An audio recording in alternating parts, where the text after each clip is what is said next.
we're like everybody else, man. If we don't innovate, we don't grow.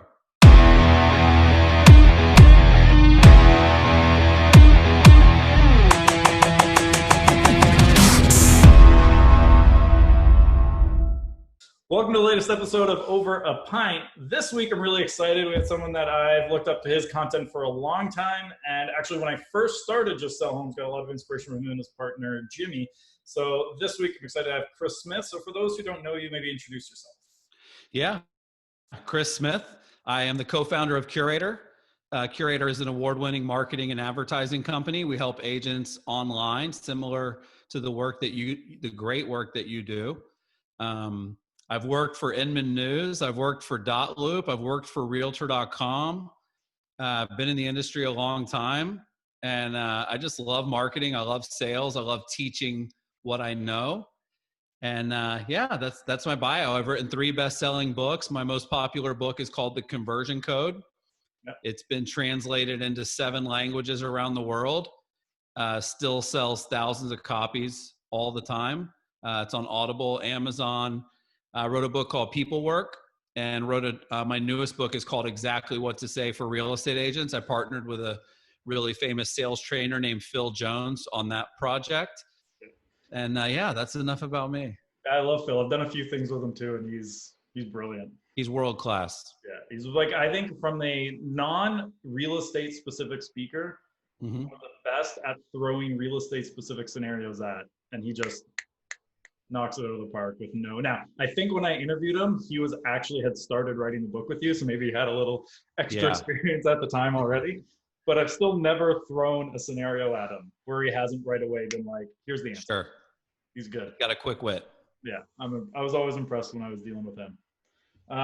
So what made you first get into the real estate industry? Money. I was living in Cleveland. Yeah.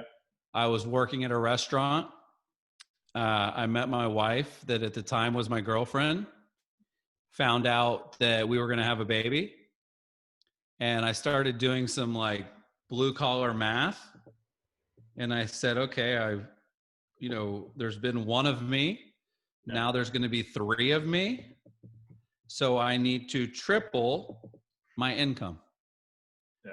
And I ended up getting a job at Quicken Loans in their boiler room, calling internet leads and doing loans. And it was not a great time to be doing loans. It was during basically the first housing market crash when interest rates were 7%, not 2.5%. Yeah.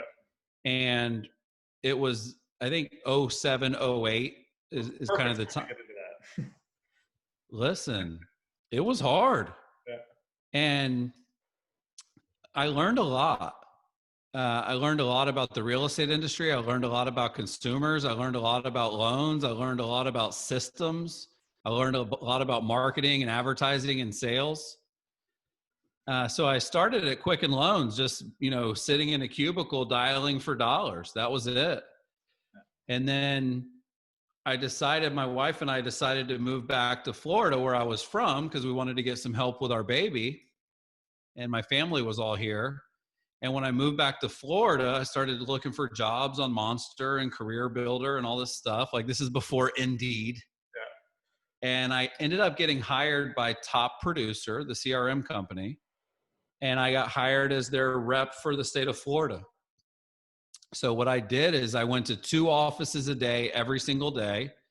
And I did trainings and or sales pitches for Top Producer.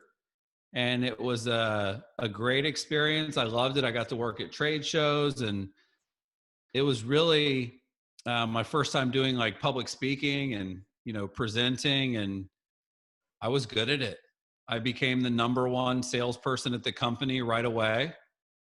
And throughout that process, I was on the road a lot. So I started blogging and doing YouTube, and I started a Facebook page, kind of burning the midnight oil when I would be on the road. And that's sort of where my marketing and social media skills came from. So yeah, I would say the way I got into the industry was a combination of Quicken Loans and Top Producer. So what, because you ended up from there going to Inman News for a little while, like how did that transition happen? It's a great question. Do you want the real story? Of course. The real story is always better than the fake one. Yeah. So as an employee of Top Producer, and I started a blog called Tech Savvy Agent, which started getting really popular. So that got me speaking at more conferences.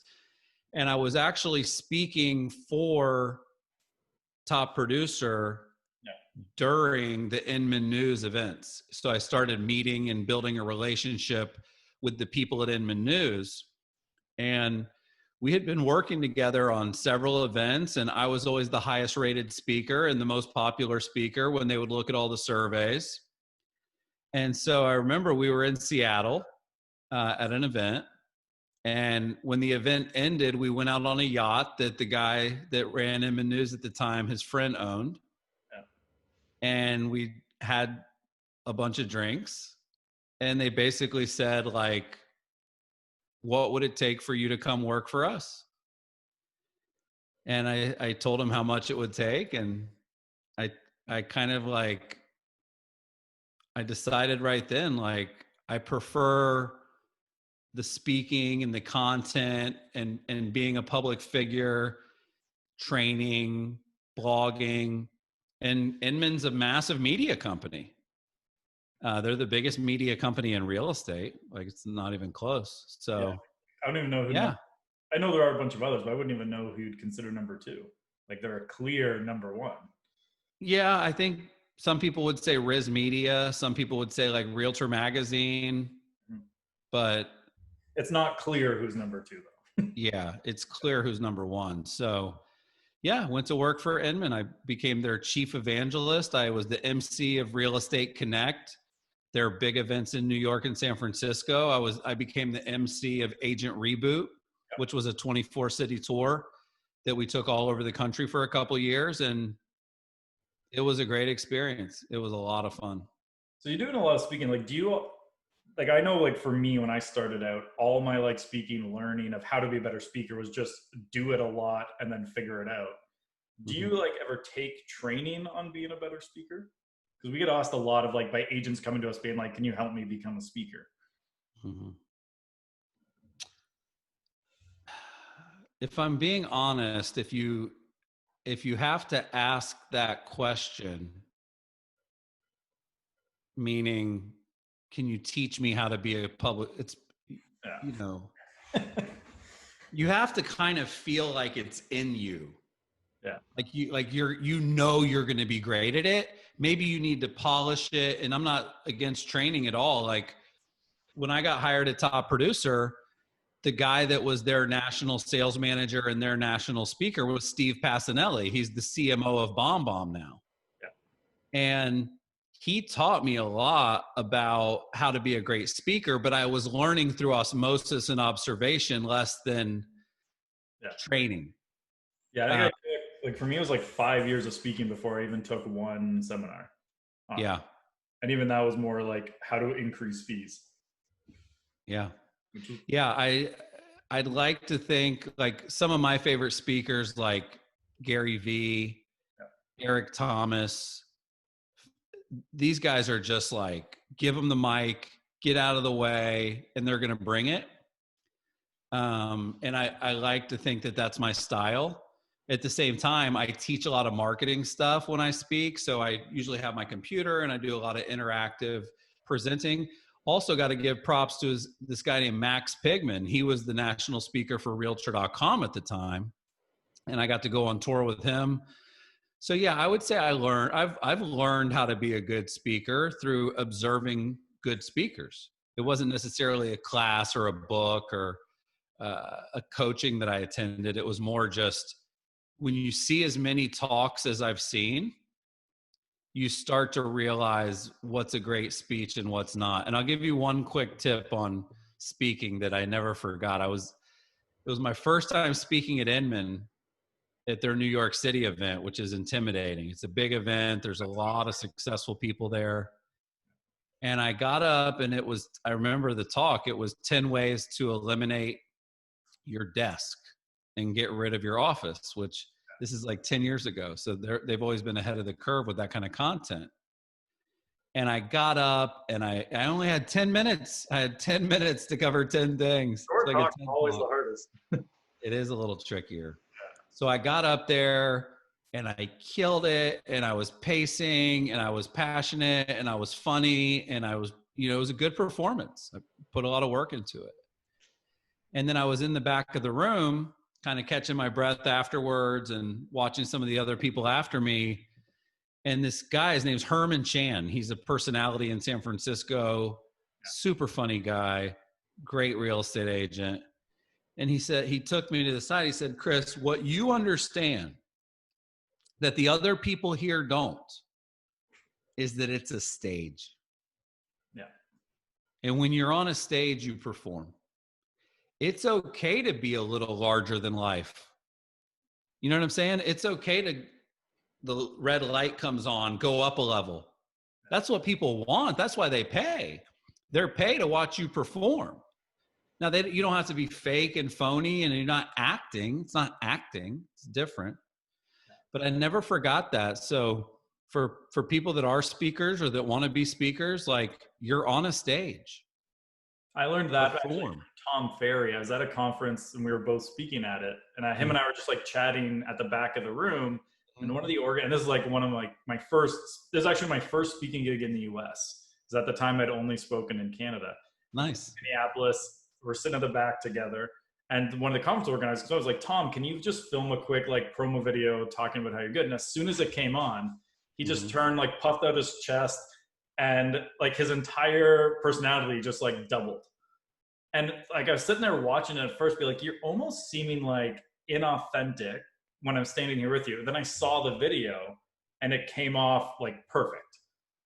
And it was just like that, the way he picked himself up and like doubled his personality, like translated perfectly in that moment, the way it worked.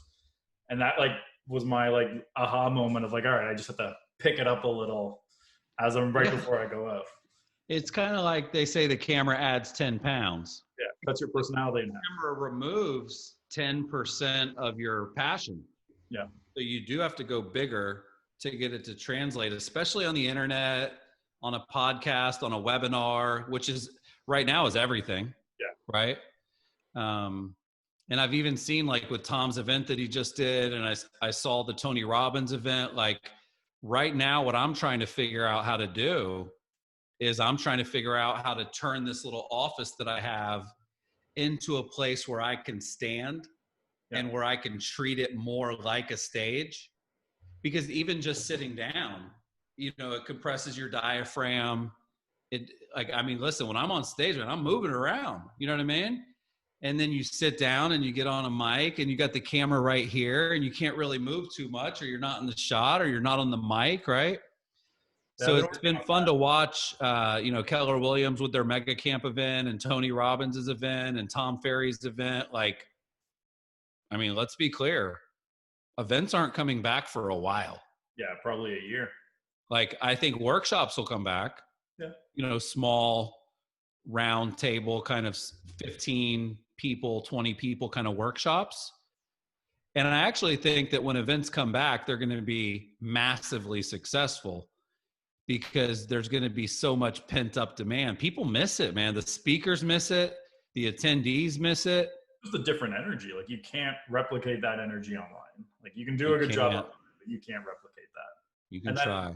Like, I know with me, like, take Inman as a perfect example. The best part of Inman is the in-person networking at like the lobby bar and all that side of it. Like, yeah, the content's usually good, but I know for me, the best part's always networking with everyone after.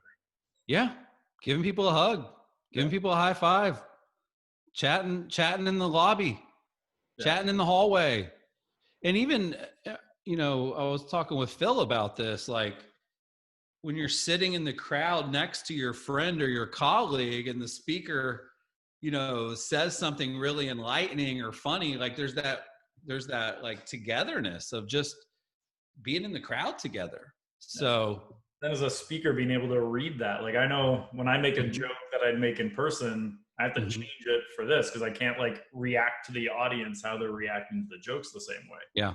So it's a lot. Listen, I typically use a lot of humor in the talks that I give. I'm like, I don't even know if I want to tell jokes anymore because I don't even know if the joke lands.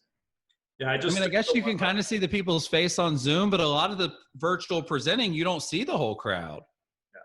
So you're right. It's a new world. And, for those of you that know public speakers, like hug your favorite public speaker, send them a Venmo because we're not making any money speaking. No, like that's people who rely entirely on that. It's a really tough time right now.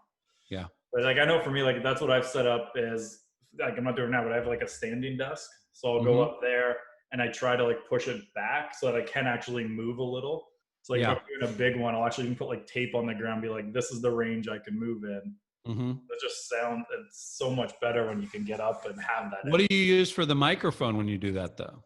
So I got this one here, the Yeti on the stand, so I can pull it out further and move it around. So it's not a perfect solution. Yeah. But we found that, the increase in energy, and then I'll just talk a little bit louder. Sure. Seems to make it work. It's not perfect, but it seems to be better than just like me sitting like this. Sure. Doing, a lot of hand talking, but we're also testing a few different things. Like, because I've noticed lately is a lot of conferences wanting your talk pre-recorded. And then they're like asking me to send a pre-recorded talk and then do a Q&A live after. So we're looking at basically doing like a produced video as the talk instead of like just me talking like this, like actually turning it into like a video. Yeah. Well, if you pre-record it, you can go more professional on the camera. You can go more professional on the microphone. Do different scenes. So like we can do some here. I can maybe do a different room in the house for another part, add in some like basically B-roll and cut scenes. And so we're testing a few options like that out for some, just to, and it's also just make it more engaging. Like, do you have a Mac? Yeah, I have a Mac. Do you use Ecamm? I have used Ecamm. Yeah, we found that like, so instead of putting slides up, we overlay it like right here in the corner, like you'd see on the news where it's sitting next to your head. We do that for some now. And we found like people engage with that a lot more when it's like they can see me and then it's just like the image they need to see is right here. Sure. Like the John Oliver style. Yeah. So that little things like that we've just been testing out, but I want to really test the like produced video next. Yeah.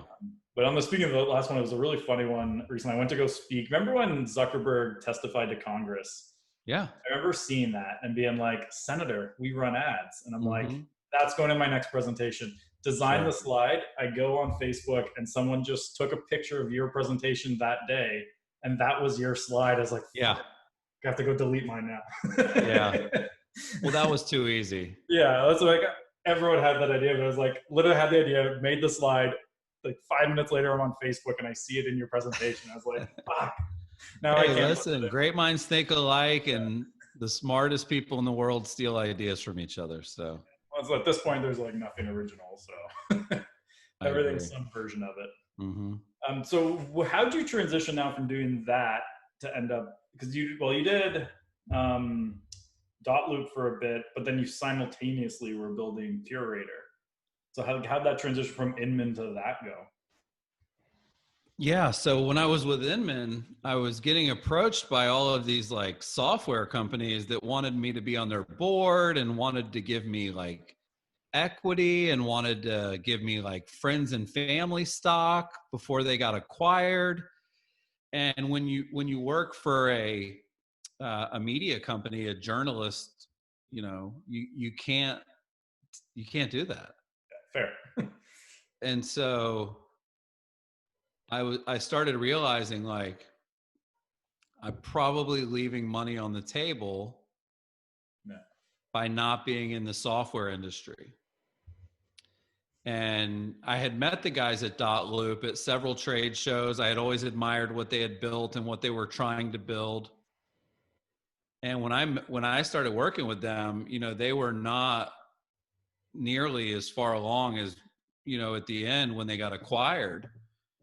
And I just really liked Austin. He's a passionate guy, smart guy. Out with him, he's a good guy. You can't really and he's a nice guy, but he's a very, very good CEO. His passion and his energy and his focus. I mean, the guy runs like marathons in sub 6-minute miles. Yeah. He's a very beautiful man. I have a funny story. So actually, there was a Black Friday sale on GoDaddy for $1 domains. Mm-hmm. I was looking up all the big US real estate companies to see if they owned the Canadian version. Got it. .loop.ca, nobody owned. Mm-hmm. So I was like, I'll just buy it. Then I reached out to Allison. I'm like, do you want? He's like, how much would you want? I was like, no, nothing. Just have it. I just saw it was available, and I didn't want like someone grabbing it and trying to charge you $50K for it. Mm-hmm. And I'm like, it was $1. What do I care? And he's like, great, I'll connect you with my guy. CC's his tech guy. But then the guy never followed up. And like 3 months later, it was way more than 3 months later, but probably basically like 11 and a half months. And I get the notification, your domain's coming up for renewal. I'm like, why would I keep this? So I reached out to him, and this is a Friday at like noon. And he's right away like, no, let's get that today. Within an hour, everything was transferred over. Like it was the biggest rush job ever. Monday, they announced the sale to Zillow. Wow. It was like, if it had been 48 hours, or one business day, I would have been like holding .loop.ca when it was Zillow owning it. Yeah, you should have held it. And then I might have actually charged for it. Yeah, because then you wouldn't have cared. Yeah, like I wouldn't have. Zillow's got so much money, you don't mind getting a little bit of theirs. Yeah, but I was like, oh, it's so close. Mm-hmm. But it's funny how like quickly he pushed that through. So like, how did you go from like working with them to doing Curaytor? Well, I when I left Inman, I did both. So I started Curaytor with Jimmy and Andrew, my co-founders of Curaytor. And I took the job with .loop, and .loop was a part-time gig. Yeah. And so I was kind of like the classic like person that wanted to be an entrepreneur but was afraid to give up his salary and benefits. Yeah. So I was fortunate. I was lucky to be able to have my cake and eat it too. I had a base salary and benefits from .loop. Yeah. And then I had no salary and no benefits from Curaytor. That's why that's actually exactly how I started. And with an e-signature company, there was a Canadian one called DealTap that I did consulting for them for the first year and a half of my company, basically to give me that base while I built up.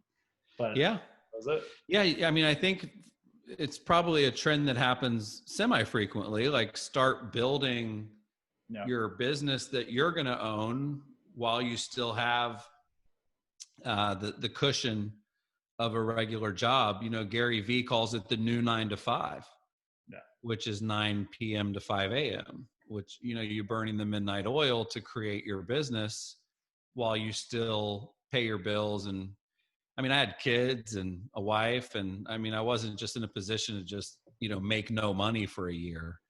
But you know, what's interesting is I had a following and I had a good reputation in the industry, and we were able to pick up clients for Curaytor right away.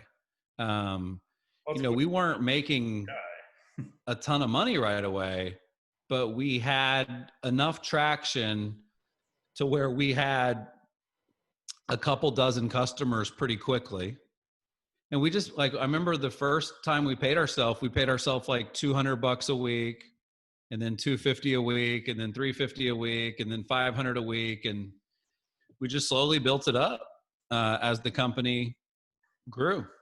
When was like the first time into Curaytor, you were like, all right, this is like the future, it's a rocket going up type of thing? Like, when was that moment for you of, all right, I can, you know, stop doing everything else. I'm just going to double down on this? Yeah, it's a good question. I remember we pre-sold a few people in December. We then went to Inman Connect in January and officially announced it. But where I remember thinking we were on to something was I was speaking at R4 for Remax in February. Yeah. And I gave my talk, and at the end of my talk, I said, by the way, does anybody here just want to hire me to do all this stuff they learned today for them? Okay, great. I just started a company called Curaytor. That's what we do. Come see me in the hallway. And I remember I had like a little mob scene around me of agents basically whipping out their credit cards, ready to move forward. And I knew I was onto something, because I was always a tech blogger, and I was always covering like marketing and sales technology. And there's so many tools in real estate. And where Curaytor was different is it was like, do you need another password or do you need a person? Do you need more pixels or do you need more people to help you? And through my time at Dotloop and through my time at Top Producer, I really saw like the industry was really hungry and excited about technology, but it wasn't an industry that was a digital native. I was, and I've had video games and computers my entire life, but a lot of the people in the industry that were over 50 or over 60 or over 70, they were not, hopping on Facebook right away and doing YouTube videos and doing, SEO or pay-per-click or Twitter or whatever it was. And so, yeah, I guess I realized like there's a huge market for people who want results, and they don't necessarily care how they get those results, and they're not looking to be involved. Yeah. They want more leads. They want more listings. They want to grow their brand. They want traffic. They want conversions. They're not really married to how it happens. They don't really even want to be a part of that. They would actually rather you do it all for them. So our first shirts at Curaytor said, Curaytor, we do it for you. And that was kind of our pitch. And quite frankly, 8 years later, that's our pitch. That's very similar to mine. I remember so when I had to start it, I met with my old mentors, like, can you just evaluate website providers for me? And I was like, sure. And I did it all. He's like, fuck, I just want to sell homes. I don't want to deal with any of this crap. And I just went on Go. I'm like, justsellhomes.com. It's available. Mm-hmm. And then I was like, I guess that's the company now. Yeah. Instead of going from there, because like, it's funny. We noticed that when we talk to clients, if we can get them to say, I just want to sell homes, they'll close every time. If we can get them to say it, we're good. And I'm curious with you and your company, like, because I know mine's changed a lot from the beginning, just like little changes necessarily, but they add up to a lot. Like, how have what you offered and done for people changed since like day one to now? Yeah, well, probably the biggest change was that we started off and we were using all software from all vendors. Like we didn't build any of the software ourselves. Yeah. So like our first website was like Playster, and our first CRM was like Follow Up Boss and Contactually. Yeah. Our first email marketing tool was MailChimp, and then Happy Grasshopper. We basically were getting paid to set up other stuff and to integrate other stuff. Yeah. And we just learned sort of the hard way that like there's an opportunity to build some stuff too. Yeah. MailChimp, they don't even care about real estate. It's not what they focus on. It's not part of what they do. Same thing with Unbounce. Like they might have some templates and this and that, but there was a lot of so like as an example, we built a thing called Curaytor Brain, which takes all the ads and all the emails from all of the other Curaytor clients, and it allows you to basically go in and find an email and hit save, and then it puts that email in your template library. And you can see how well the email performed. You can see the list that the other person sent it to. Because it was kind of back to our original idea, which was like, people don't need MailChimp. They need someone to write a great email for them. Yeah. So the biggest thing that's changed, and in many ways this has been good, in many ways it's been hard and bad, is we sort of became a software company. Yeah. And so like our websites, our landing pages, our email marketing technology, it is all now been developed and built in-house. And then we do still partner on certain things. So like our IDX and our listings and our CRM are powered by Chime. Yeah. We still have a beautiful integration with Follow Up Boss. So yeah, that's probably the biggest thing that's changed. But the other thing that's changed is like the landscape has changed. So when we first started, like nobody else was doing Facebook. Like Commissions Inc. and Boomtown and all these other guys, they weren't doing Facebook. They were only doing Google. And so we sort of became known as like a Facebook marketing company and a Facebook advertising company. Like it was a good thing. We were the first mover. But what you learn if you stay in business long enough is that the competition's going to catch up. Like if you figure out something that works really well, won't take you're long. An agent. If you figure out something that works really well, other agents are going to do it. And then you end up with copycats that come into the market that charge less. Yeah. So they'll come in and say, "Oh, we're just like Curaytor, but we're $2.99 a month." You know, I've seen a few of those. That happens too. So, you know, we're like everybody else, man. If we don't innovate, we don't grow. If we don't innovate and if we don't continue to improve, and you know, some of it's tactics and some of it's strategies and some of it's software and some of it's integrations and partnerships, but evolve or die, right? Like with Curaytor, and you guys are kind of going for like, how do you guys handle when there's multiple clients? Do you take multiple clients in the same area, or is it like one per? Yeah, we offer extreme exclusivity. Mm-hmm. We don't want the most clients. We want the best clients. Yeah. It's the gift and the curse, by the way. Oh, there's ups and downs. We have markets that have been sold out for years, and we get leads every month in those markets that we turn away. Yeah. But we basically cap 2 per market is our cap. And the way we define a market is 2 zip codes. So if you are, you know, you've got 90210 and 90211, and that's the area that you service. You know, we're never going to work with more than one other agent in those same 2 zip codes as you. Yeah. So it's pretty extreme exclusivity. Our goal is to have, you know, a really high average revenue per user. Yeah.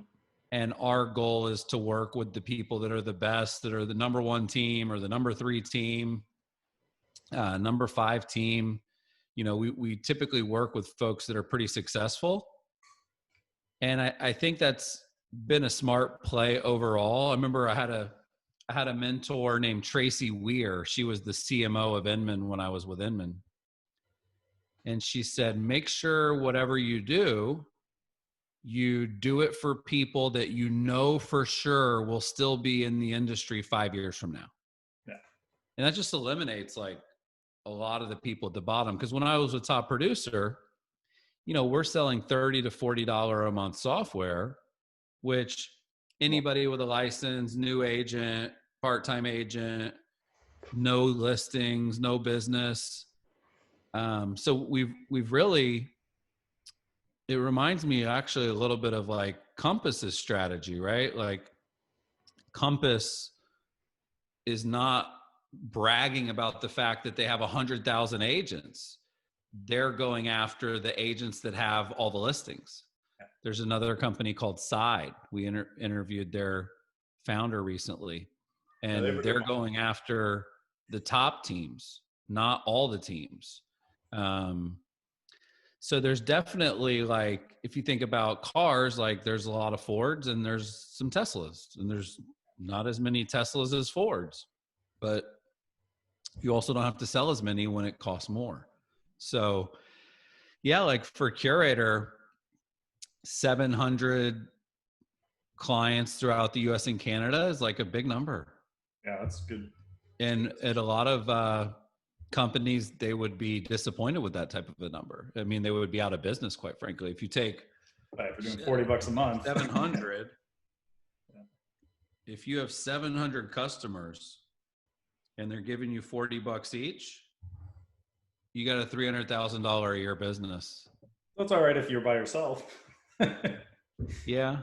If you're a solopreneur, selling like courses and stuff like that, absolutely.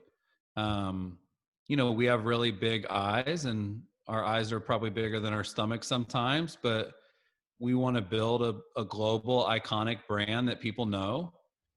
And it takes a long time and it costs more, and you keep less while you're doing it. But one of the things Jimmy reminds me about a lot, I just thought this was a really interesting fact, is that Starbucks didn't open its second store until its 15th year. Really? Yeah, they had one location for like 15 years. Wow. And now they're everywhere, right? So we're patient and methodical, and we're not perfect, that's for sure. But we love the people we work with.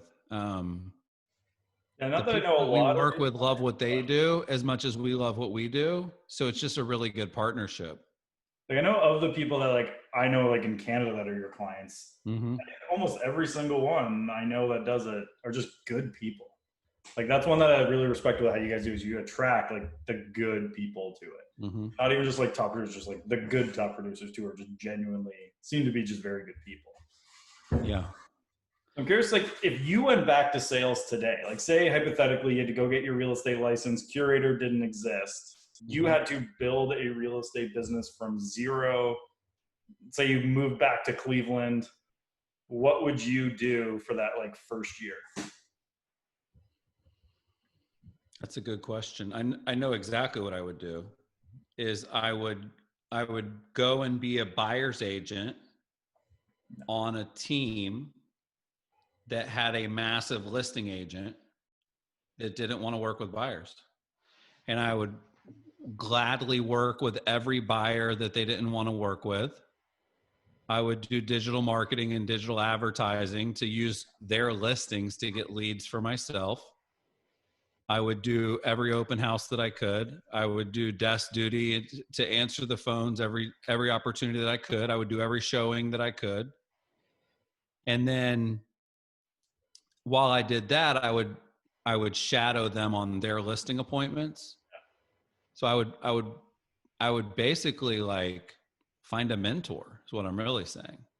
And I would try to get traction on their team. And then if I got enough traction and I built up enough of a pipeline and I built up enough income and revenue, and I know agents hate this because it happens, but then I would probably go try to do something on my own, maybe in year 2 or year 3. Yeah. But you got to do the basics really well. I would probably get really good at FSBOs and really good at expireds, and I would knock on doors. I would go to the neighborhoods that I wanted listings in and wanted business in, and I would print out, beautiful reports of all the homes that had sold. And once a month, I'd knock on every door and hand it out. So I would do a lot of I would do a hybrid of old school and new school stuff, because when you're first starting out, you don't have a budget. You can't go spend $1,000 a month on Facebook and Google ads, right? So I would read Gary Keller's book, The Millionaire Real Estate Agent. Yep. I would listen to all the coaches' free content. I wouldn't pay for coaching in my first year. I would also try to I would be selective about I wouldn't just want to be on a great team with a great listing agent. I would also want to work at a great brokerage too. Yeah. So I would want, dual mentors, if you will, the broker owner plus the listing agents team that I was on. Yeah, brokers make such a big, I'm sure you're similar, you've been in a million different brokerages, regardless of brand. And I know what I've noticed is regardless of brand, whether it's KW, Remax, boutique, it's just the broker. If the broker's good, it's going to be a good brokerage. It's a night and day experience. Yeah, like even within the same brand, like it's wild the difference in some brokerages that are the same brand, even in the same town, just with a different person in charge. So that's why I was like, should I go to Remax? Should I go to this? Should I go to that? I'm like, talk to the broker. Like, yep, that's what makes the difference for you. It's 100% true. When I was going around the state of Florida, going to the offices every day, when there would be a very passionate, motivational, smart leader of the office, the room would be filled with people there to learn from me. And some of the offices I would go to, there would be no one. There'd be like one lady like playing Sudoku and another guy sleeping in the back. And leadership matters, man. Leadership matters. And it starts at the top. We have a core value at Curaytor called "It Starts With Us." And we really believe in that. So both of us are pretty known for Facebook ads. So I'm curious, because you're way bigger in the US and you guys have had the special category ads for a while with the limits on listing ads. Yeah. And they just announced that's coming to Canada now. So by December, everyone in Canada will have that too. How have you found, because we have a few American clients, so we've tested it too, but like for your end, how have you found that's affected the performance of listing ads having to do the special housing category stuff? Yeah, it's funny. People think that they can target their way to good leads, like the targeting. You have to remember that an ad is more than the targeting. The creative is incredibly important, and the copy and the design and the call to action. And there's so much that goes into it, the placement, the budget, the duration. It's a lot of little things that you have to think about. So what I would say, what we've done, like we're doing these ads right now that we call dream neighborhoods. So like I live here in an area called Avalon Park. Avalon Park is in East Orlando. East Orlando, I mean, if you target 15 miles around this neighborhood, like there's trailer parks, there's cow pastures, there's people with no teeth, you know what I mean? Like it's the country. Yeah. Like you go a little bit past where I live and it's really the sticks. When you Google Florida man, what shows up? Yes, I live very close to Florida man. So what we've done is like qualify through copy. Yep. So if you see an ad on Facebook and it says, "Are you looking to buy a home soon in Avalon Park? Are you looking for homes between $300,000 and $500,000? If so, here's some listings for you." Right? So it isn't that the ad doesn't still get shown in that wider radius, but it keeps people away that are not necessarily interested in those parameters, and it attracts people that are. That's exactly what we do with like home eval campaigns. Instead of being like, you want to find out what your home is worth, be like, are you thinking of selling your home? Then get into file. Because like it's that same thing, right? Like copy has such a big impact to narrow people. Like most of our targeting, 90% is age, location, and excluding agents. That's about it. Like we try to keep it as open as possible throughout all of it.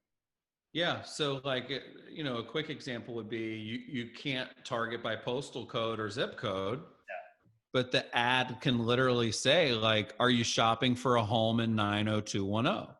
Yeah. If so, here's the newest listings. Here's the listings with price reductions or whatever it may be. So, you know, the reality is that those changes got rid of a lot of amateur advertisers.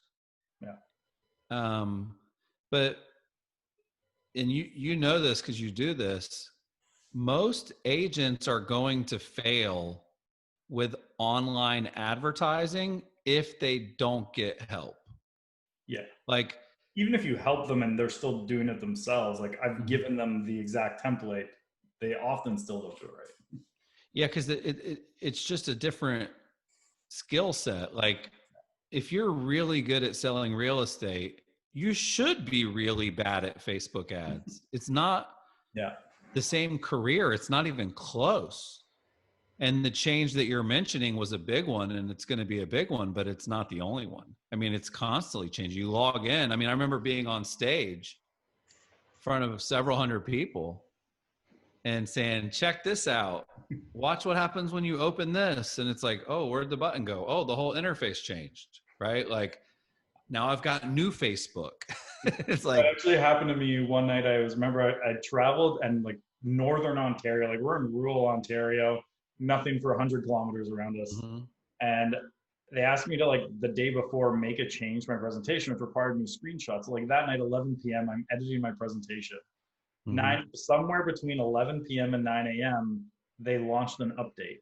Yep. And already everything was out of date from like 10 hours before.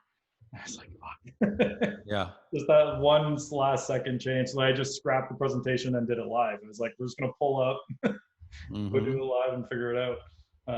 And they just kind of like watched me stumble through as I figured out where the placements were. But it worked. Yeah. One of the analogies I think about is real estate agents are very offended if a consumer thinks that they can do like a FSBO and do as good of a job as a realtor. Like, you don't know what it takes. Like, you don't like, and it's the same thing with digital advertising. You don't really want to be a FSBO in that space either. Now, listen, when you're doing marketing and you're doing organic stuff and you're just posting on your profile and maybe you write a blog or maybe you send an email to, like a newsletter to your database, like the margin for error is much greater because it's free. Yeah. But as soon as you decide like, I want to really generate business through Facebook ads, Google ads, whatever it may be, LinkedIn ads, Twitter ads, we're testing all kinds of stuff.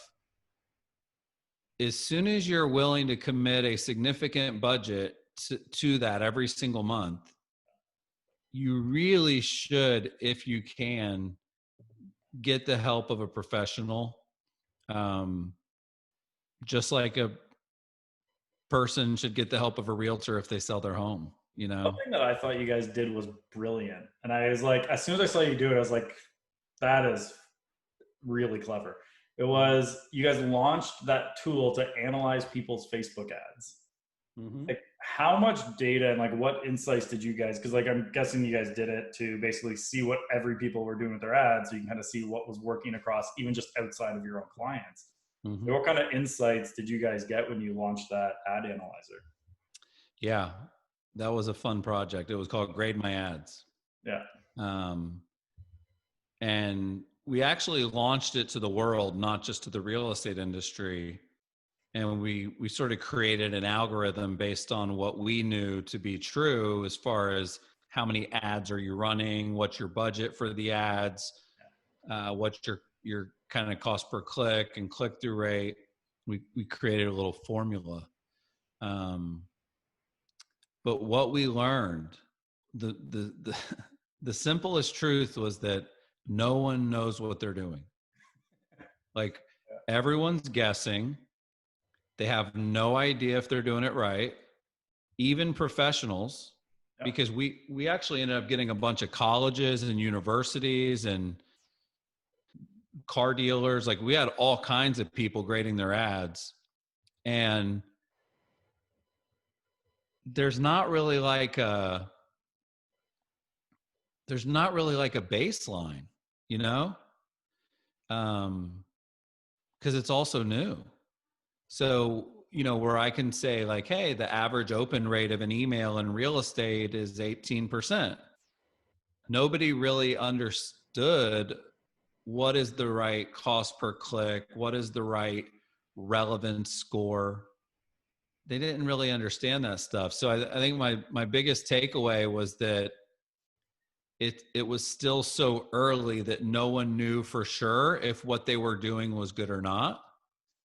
And so people just really appreciated us being like, hey, you need to spend a decent amount of money when you run an ad. We're not going to give you 100 out of 100 if you're spending $5 per ad. Yeah. You know, you need to achieve a certain relevance score, because when you achieve a good relevance score, the number of people that see your ad is like infinitely higher than if your relevance score sucks. You need to run ads every month. Like, you can't just like run one ad forever. Like, you have to update your creative, and you have to put new ads out into the ecosystem. So yeah, my biggest takeaway was that people just like I always have thought, they need help, and they need someone to look at their stuff and say, you're doing a good job or not. One of my favorite things that we've done on our podcast and even on stage is, you know, kind of grade my website, grade my Facebook page, grade my blog, like just kind of giving people my honest opinion of their digital presence. So yeah, that was my takeaway, was that everybody's guessing. No one knows for sure what it means to run a good ad. Because let's be really clear. You can look at the analytics of a Facebook campaign and you can get really happy through some of the vanity analytics, you know, call it video views. Oh, you got 10,000 video views. Yeah. Impressions.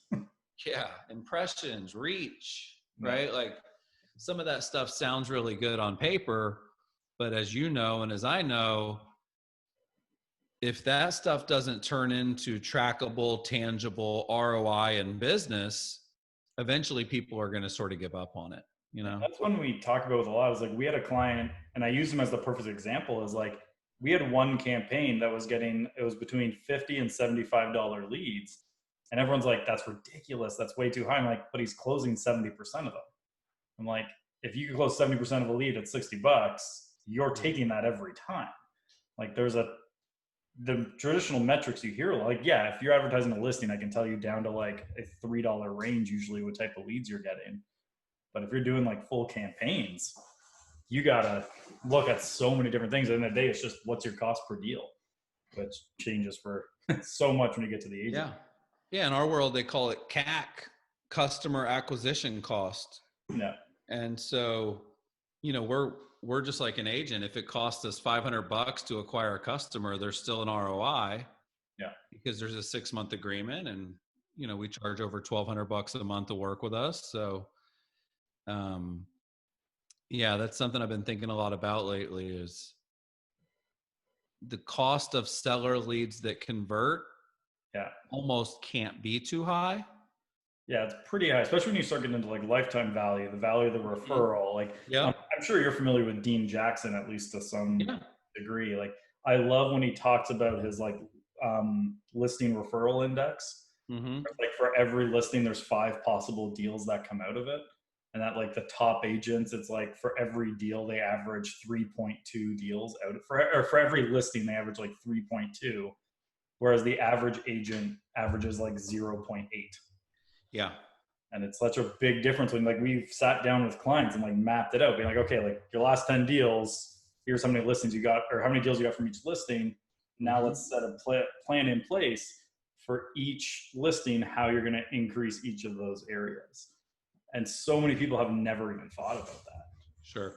It's just like those little things. Like, for you guys, like, when you're looking, because you guys do organic for clients too, right? Yeah, we do their marketing or their advertising. So we do Facebook, blog, email, Insta. And then we do, you know, build funnels that are just meant to generate leads.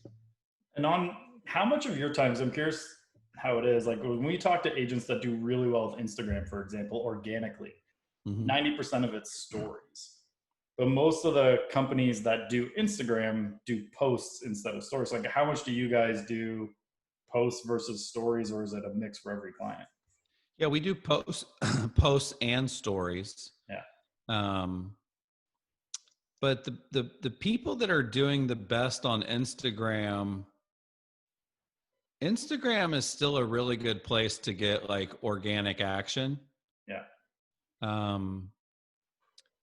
We're testing some stuff right now with like Instagram lead ads and, story ads. It's hard to beat Facebook and Google. Yeah. So I would say paid Facebook, organic Instagram. Like that's the winner. Yeah, exactly. I think that's like we work with this guy, Jason Cassidy, and he just is really good at Instagram.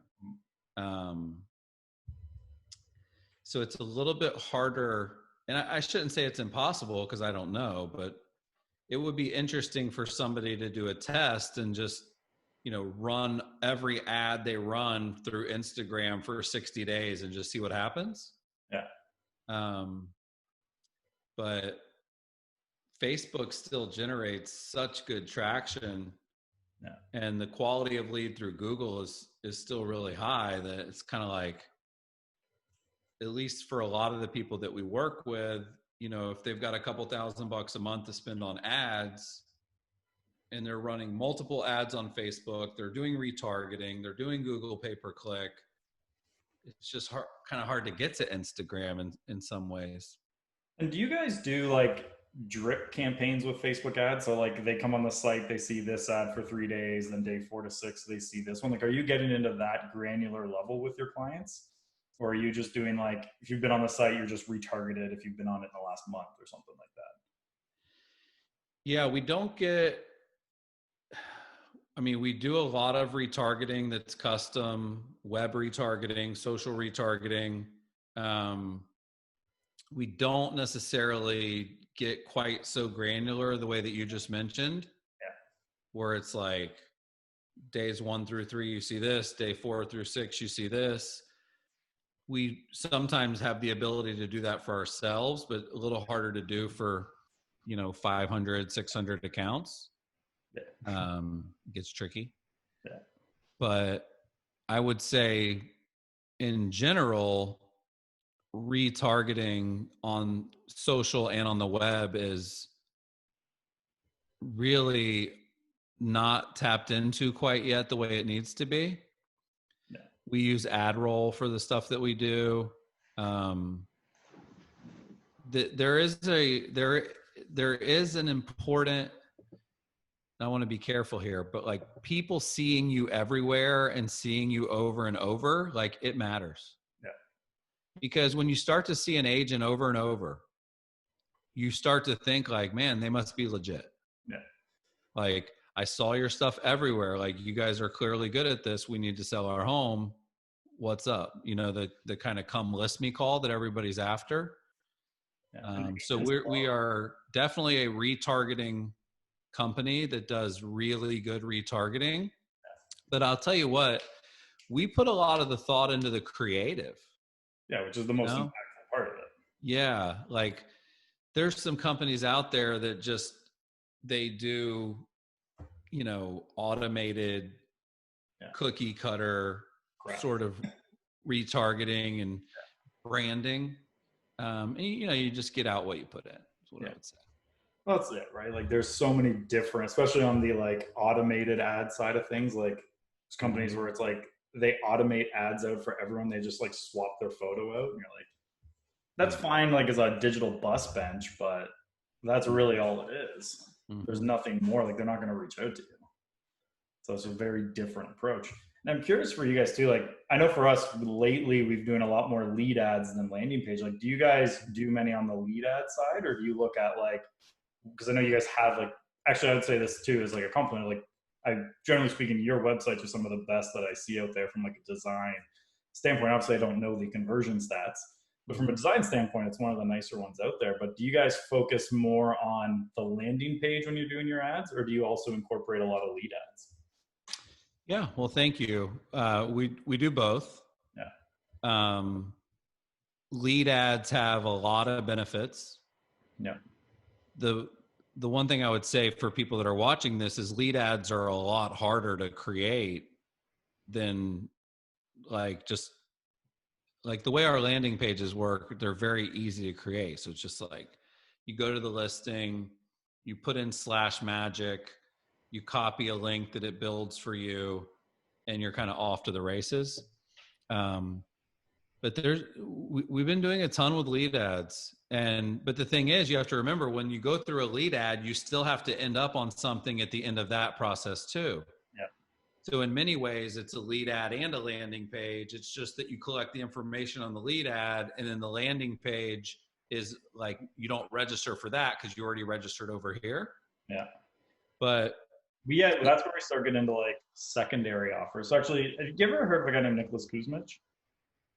You know what? I think I have. He's Canadian as well, right? Yeah, him and Dean Jackson actually are pretty good buddies. Mm-hmm. He and what we started testing with our real estate clients is like, we've had leads that like generated off like a home eval or anything like that. We send them to what he refers to as a Godfather offer. And it's like, if someone was thinking of selling the next 3 months, what could you offer them that they would be like, yeah, let's chat because I'm thinking of selling. So it's like that offer they couldn't refuse. So we started putting that after, and it's like, if you list with us, we'll give you this, and this. And we're seeing like up to 15, 18% opt-in rates from leads being like, yeah, let's chat. And it's been like, learning that one from him has been a huge kind of jump of like that secondary offer on the page, and then like an aggressive 3-day retargeting on them. Sure. Well, send me a link to some of that. I love checking it out, and if it's working, it's even better. That's the beauty of the world we're in, and especially with people that are willing to share their Zen learnings. That's what I like about like your content, because it's similar to mine. Like, you guys basically give away everything, knowing that the right people then just hire you to do it for them. Exactly. It's the right way to do it. But I do want to respect your time, so I don't know if you have to get going. Yeah, I need to run here in a minute, but I'm enjoying the chat. Yeah, it's been good. Like, I always like talking marketing with other people, especially from the real estate industry, who like get it. So if people want to reach out to you, learn about Curaytor, where do they go? Well, they can always go to curaytor.com, Curaytor.com. They can email me, chris@curaytor.com. They typically, if I ask someone to follow me on social, it's on Instagram. Yep. It's Chris_SMTH, no I in Smith, Chris_SMTH. But yeah, Curaytor.com, my email, my Insta. I'm hard to Google. Yeah, I did that before, and I was super curious how many, because like even in the marketing space, there's another Chris Smith. He's not real. There's another Chris Smith in every space. Yeah. Like there's like politicians, there's senators, there's football players, basketball players, baseball players. Actually, this is just a funny story I'll wrap up with. I once had to prove to an employer that I had not been arrested for being a pedophile in South Carolina, because it was like the name was Christopher Ryan Smith. The like month and year of birth were exactly the same. And I had to like jump through a bunch of hoops to basically like prove that I had never lived in South Carolina. So yeah, I have a very, very common name, and it's always been a chip on my shoulder. I've always thought, I'm going to make a name for myself, even though my name sucks. Yeah, where I have the exact opposite of there's literally no one else in the world with my name. If you Google it, I'm the only one, because my last name is not common. We're the only one. But I Googled your name before here, because I always do a little bit of research before. And it's like the 3 of the first page results is like Chris Smith murdered. Yeah. I was like, all right, he's not going to show up here. Yes, I have not been murdered yet. Thank God. Still alive. Yeah. You're good to go. So thanks for coming on. I really appreciate it. Everyone stay tuned for next week. I don't know who the guest is going to be yet, but I'll figure that out before we air this. So thanks for coming on. That was a lot of fun chatting with you. And thanks, man.